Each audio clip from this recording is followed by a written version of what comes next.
దేవుడు, నీ హృదయాన్ని ఎరిగినటువంటి దేవుడు, నా హృదయాన్ని ఎరిగినటువంటి దేవుడు. అనేక రాత్రులు అనేక రోజులు ఏడుస్తూ ఉన్నామా? అవును, మనం అనుకున్నటువంటిది అది జరగక, మనం అనుకున్నటువంటి విషయం నెరవేర్చబడకపోగా మనకు అది దుఃఖాన్ని కలుగు చేస్తూ ఉందా? ఈరోజు దేవుడు మాట్లాడుతూ ఉన్నాడు, నీ హృదయపు వాంఛను నేను తీరుస్తా, కానీ నువ్వు యెహోవా యందు ఆనందించుచున్నావా? నీ ఆనందం ఎక్కడ ఎదుర్కొంటున్నావు? ఈరోజు దేవుడు అడుగుతున్నాడు, నీ ఆనందం ఏ ప్రదేశంలో ఉందని నువ్వు పరుగులు పెడుతూ ఉన్నావు. నిజమే, ఆనందించాలని, హృదయపు వాంఛను తీర్చుకోవాలని మహాబలుడైనటువంటి సంసోను అతడు నాశనాన్ని తెచ్చుకున్నాడు. యెహోవా యందు ఆనందించినాడు తప్ప మరి దేని యందు కూడా ఆనందించకూడదు. ఆ స్త్రీ వెళ్ళింది, దేవుని సన్నిధానములో మోకరించింది, దేవుని అడుగుతూ ఉంది, ప్రార్థించింది. హన్నా పొందుకుంది, మహాబలమును పొందుకుంది, మహా సంతోషమును పొందుకుంది.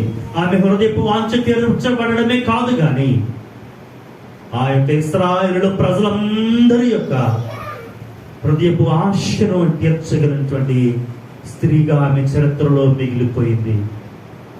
ఈరోజు నీతో కూడా దేవుడు మాట్లాడుతూ ఉన్నాడు, మనందరితో దేవుడు మాట్లాడుతూ ఉన్నాడు.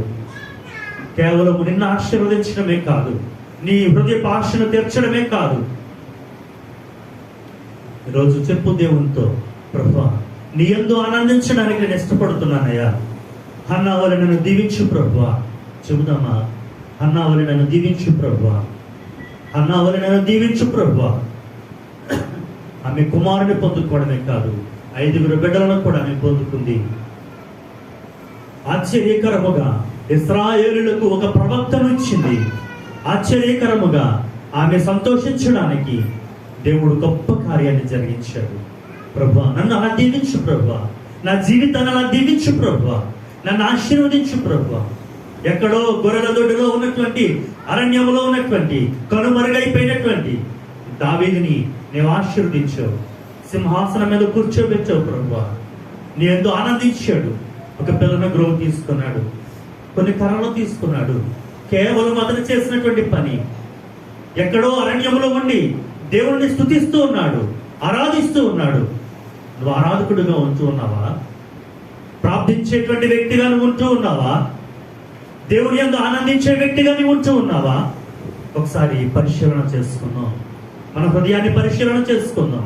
ఒకవేళ నువ్వు ఆరాధించేటువంటి వ్యక్తిగా ఉన్నట్లయితే, ఒకవేళ నువ్వు దేవుని స్తుతించేటువంటి వ్యక్తిగా ఉన్నట్లయితే, దేవుని యందు ఆనందిస్తూ ఉన్నట్లయితే, నీ హృదయపు వాంఛను తీర్చడమే కాదు సుమా, అనేక మందికి ఆశీర్వాదకరముగా, అనేక మందికి ఆనందకరమైనటువంటి జీవితాన్ని ఇచ్చినటువంటి వ్యక్తిగా, శక్తిగా నిన్ను దేవుడు చేయబోతూ ఉన్నాడు.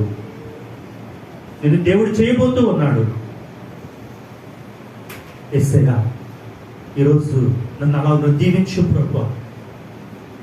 అయ్యా అనేక మార్లు నేను ఏడ్చాను ప్రభువా, అనేక మార్లు నేను ప్రభువా దుఃఖపడ్డాను, నాలో నేనే వ్యసన పడ్డాను, నాలో నేనే బాధపడ్డాను.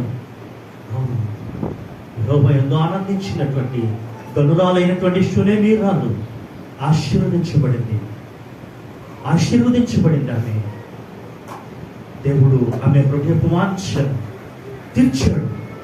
ఆమె ఇష్టాన్ని దేవుడు తెలుసుకున్నాడు, ప్రవక్త ద్వారా తీర్చాడు. కుమారులు లేనటువంటి ఇంటిని మరి సొంతమైనటువంటి తల్లిగా దేవుడు దీవించినట్లు మనం చూస్తూ ఉన్నాం. మనం కూడా అలా దీవించబడాలి అంటే, మూయబడిన ఆశీర్వాదం మరలా తిరిగి రావాలి అంటే దేవుని సన్నిధానంలో మోకరిద్దాం, ప్రార్థన చేద్దాం, దేవుడిని స్తుతిద్దాం. అంతేకాదు, యాకోబు కూడా ఎక్కడో ఉన్నాడు, దేవుని యందు ఆనందించాడు. ఒకే ఒకటి పట్టుకుని వెళ్ళాడు, ఆ చేతి కర్రతో మాత్రమే ఆ యొర్దాను నది దాచి వెళ్ళినట్లు మనం చూస్తున్నాం. మరలా పెద్ద గుంపులతో అతడు ఆశీర్వదింపబడి వస్తూ ఉన్నాడు. 2 గుంపుల చేత అతడు వచ్చాడు. నేను ఈ చిన్ని చేతి కర్రతో మాత్రమే వెళ్ళాను అంటున్నాడు. నీ చేతిలో కర్ర ఉందా? వాక్యం ఉందా? వాక్యం ఉన్నట్లయితే భయపడొద్దు. దేవుని యొక్క వాక్యము మనకు వెలిగించేది. నీ వాక్యమే నా పాదములకు దీపము, నా త్రోవకు వెలుగు. అయ్యా, నా చేతిలో చిన్ని వాక్యమే ఉందయ్యా. అయ్యా, నా చేతిలో ఈ చిన్ని ఉద్యోగం మాత్రమే ఉంది ప్రభువా. అయ్యా, నా చేతిలో ఈ చిన్ని పనిముట్టు మాత్రమే ఉంది, పని మాత్రమే ఉంది. దీవించువా ప్రభువా, దీవించువా యేసయ్యా. అడుగుదాం. నువ్వు నన్ను ఆశీర్వదించితే కానీ నేను నిన్ను విడువను అని యాకోబు దేవుడిని పట్టుకుని బ్రతిమలాడుతూ ఉన్నాడు. అతను ఆశీర్వదింపబడ్డాడు. నేటికి అతని సంతానము ఆశీర్వదించబడుతూ దీవించబడి విస్తరించబడినట్లు మనం చూస్తూ ఉన్నాం. దుర్జనులను చూచి వ్యసన పడద్దు, నస్రపడద్దు. వాళ్ళు ఎదుగుతారు, ఎదగని. అన్యాయం చేసేటువంటి వారిని చూచి భయపడొద్దు, వ్యసన పడొద్దు. అన్యాయం చేసేటువంటి వారు, దుర్జనులైనటువంటి వారు మొలిచే చోటని నశించిపోతారని దేవుని వాక్యం సెలవిస్తుంది. కనుక దేవుని పిల్లలమైనటువంటి మనము దేవుని యొక్క సన్నిధానంలో అయ్యా నన్ను ఆశీర్వదించు ప్రభువా, నన్ను ఆశీర్వదించు, నిజమైన ఆశీర్వాదాన్ని నాకు దయచేయి ప్రభు అని అడుగుదాం, ప్రార్థన చేద్దాం. దేవుని సన్నిధానంలో కనిపెడదాం. అయ్యా, మోకరించే వ్యక్తిగా నన్నుంచు, స్తుతించే వ్యక్తిగా నన్నుంచు ప్రభువా. ఆగిపోయిన ఆశీర్వాదం అయ్యా, నేను తీర్చుకోలేనటువంటి కోరిక ఈరోజు నీవు మాట్లాడావు ప్రభువా. అట్టి రీతిగా నేను తీర్చుకోవడానికి సహాయం చేయ ప్రభువా. అడుగుదాం, ప్రార్థన చేద్దాం. సకల ఆశీర్వాదములకు కారణభూతులమైనటువంటి మా ప్రియ పరలోకపు తండ్రి, మీ పరిశుద్ధ నామానికి వందనాలు స్తోత్రాలు చెల్లించుకుంటూ ఉన్నాం. నిన్న నేడు నిరంతరము ఏకరీతికున్నటువంటి దేవుడవు, మహోన్నతుడవు, సర్వోన్నతుడవు, సర్వాధికారివి, సర్వశక్తిమంతుడవు. అయ్యా, మీకే వందనాలు స్తోత్రాలు చెల్లించుకుంటూ ఉన్నాం. నేటి దినాన్ని ప్రభువా నాతో మాతో మీరు మాట్లాడారు ప్రభువా, మీకు వందనాలు. అనేక విషయాలను ప్రభువా మేము ధ్యానం చేసుకోవడానికి, అనేక విషయాలు ప్రభువా ప్రభువా అయ్యా నీ నుంచి మేము నేర్చుకోవడానికి, ఆశీర్వాదానికి వారసులముగా మేము ఉండడానికి అయ్యా మాతో మాట్లాడిన ప్రతి మాటను బట్టి మీకు వందనాలు చెల్లించుకుంటూ ఉన్నాం. మా హృదయాలను దర్శించారయ్యా, మీకు వందనాలు. కూడి వచ్చిన బిడ్డలందరినీ దీవించండి, ఆశీర్వదించండి. అయ్యా ఇదిగో ప్రభువా, నీ యందు ఆనందించే ధన్యతను మాకు దయచేయండి. మా హృదయపు వాంఛను మేము తీర్చుకోవడానికి సహాయం చేయమని వేడుకొచ్చు ఉన్నాం. అయ్యా ఇదిగో తండ్రి, నీవే మా బలము, మా గానము. అయ్యా మా గొప్ప దేవానికి వందనాలు. పక్షి రాజుల వలె మేము పైకి ఎగిరేటువంటి వారముగా మమ్మల్ని దీవించండి ప్రభువా. అయ్యా మాకు నూతన బలమును దయచేయమని వేడుకొచ్చు ఉన్నాం, నూతన ఆత్మను దయచేయమని వేడుకొచ్చు ఉన్నాం, నూతన జీవితాన్ని దయచేయమని వేడుకొచ్చు ఉన్నాం, నూతన కార్యముల చేత మమ్మల్ని తృప్తి పొందించమని వేడుకొచ్చు ఉన్నాం. యేసయ్యా మీకు వందనాలు, అయ్యా వందనాలు. అతి రీతిగా కూడి వచ్చిన మమ్మల్ని అందరినీ కూడా మీ కృప చేత ప్రభువా దీవించండి, ఆశీర్వదించండి, లేవనెత్తండి, మమ్మల్ని స్థిరపరచండి, బలపరచండి, నడిపించండి. మీ సన్నిధానంలోనికి ప్రభువా మీ యొక్క ఆజ్ఞను పాటిస్తూ బిడ్డలు ప్రభువా ఈ మందిరావరణంలో ఆహారం ఉండనట్టు వారి యొక్క ఆహార పదార్థముల నుంచి గుప్పిడి బియ్యమును ప్రభువా మొదటి పదార్థములను వారు తెచ్చి నీ సన్నిధానంలో సమర్పించండి. అట్టి వారి గృహాలలో అయా ఇదిగో ప్రభువా గొప్ప ఆశీర్వాదాన్ని మీరు దయచేయండి. వారి గృహాలలో ప్రభు సమృద్ధి అయిన ఆహారాన్ని మీరు దయచేయండి. వారిని తలగా ఉంచుతారని సెలవించారు. అట్టి రీతిగా ప్రతి బిడ్డను మీరు దీవించండి, ఆశీర్వదించండి. అలాగే ప్రభా నేను నేటి దినాన్ని ప్రభా మాతో పాటు నీ సన్నిధానంలో సహవాసం చేయండి ప్రభు. నూతనంగా వచ్చిన ప్రతి బిడ్డను కూడా మీరు జ్ఞాపకం చేసుకున్నాడు ప్రభు. కనికరించండి, కటాక్షించండి. క్రీస్తు యేసునందు ఈ సహవాసము దినదినము వర్ధిల్లులాగా సహాయం చేయండి, ఆశీర్వదింపబడాలన్న సహాయం చేయండి. నూతన ఆత్మల చేతి మందిరాన్ని మీరు నింపండి ప్రభు. ఈరోజు అనేక మంది బిడ్డలు ప్రభు నీ సన్నిధానానికి రాలేకపోయారు. ఏ కారణమో మాకు తెలియదు, కానీ వారు ఏ పరిస్థితుల్లో ఉన్నప్పటికీ కూడా వారిని కూడా మీరు దర్శించమని వేడుకొచ్చున్నాం, వారితో మీరు మాట్లాడమని వేడుకొచ్చున్నాం.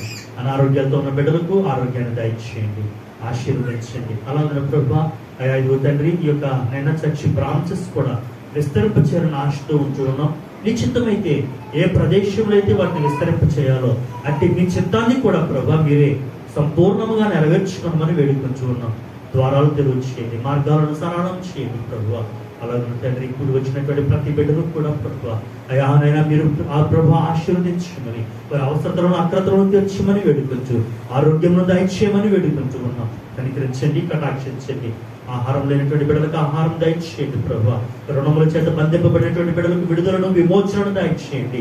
ఎవరైతే అనారోగ్యంతో బంధింపబడి బాధింపబడుచు ఉన్నారో అట్టి వారికి విడుదలను విమోచనను దయచేయమని వేడుకుంటూ ఉన్నాం. ప్రతి ఒక్కరి యొక్క హృదయపు వాంఛను ప్రభువా మీరే సిద్ధింప చేయమని వేడుకుంటూ ఉన్నాం. చూపించండి ప్రభువా. ఆయన సాతాను బంధకాలలో ఉన్నటువంటి బిడ్డలకు విడుదలను విమోచనను దయచేయమని అయా తండ్రి నేటి దినాన్ని సన్నిధానములో ప్రభువా బిడ్డలు కష్టించి సంపాదించి వారి కష్టార్జితం నుంచి అయా తండ్రి కానుక రూపంలో నీకు సమర్పించి ఉండగా అట్టి వారిని కూడా ప్రభు మీరు జ్ఞాపకం చేసుకుని నూరంతల ఫలమును మీరు దయచేయమని, ఈ కానుకలు కూడా నీ నామ మహిమార్థము వినియోగించబడ్డానికి, పరలోక రాజ్య వ్యాప్తి కొరకు వినియోగించబడ్డానికి సహాయం చేయమని, జరిగించబడినటువంటి ఆరాధన యావత్తును మీరు ఆగ్రహించినందుకు మీకే వందనాలు స్తోత్రాలు చెల్లించుకుంటూ క్షేమకరముగా మేమందరము గృహాన్ని చేరుకొని మనం స్తుతించే భాగ్యాన్ని మాకు దయచేయమని, సమస్త మహిమ ఘనత ప్రభావాలు మీరే పొందుకోవమని మా కొరకు తిరిగి త్వరగా రానయ్యున్న యేసయ్య అతి పరిశుద్ధ నామమును బట్టి స్తుతించి ప్రార్థించి అడిగి వేడుకొనుచున్నాము తండ్రి. ఆమేన్. మన తండ్రి అయినటువంటి దేవుని యొక్క ప్రేమ, ప్రభు అయినటువంటి యేసుక్రీస్తు వారి యొక్క కృప, పరిశుద్ధాత్మని యొక్క నిత్య సహవాసం కూడినటువంటి మనకును లోకమున్నటువంటి పరిశుద్ధులందరికీ ఇప్పుడు సదాకాలము తోడై ఉండి నడిపించును గాక.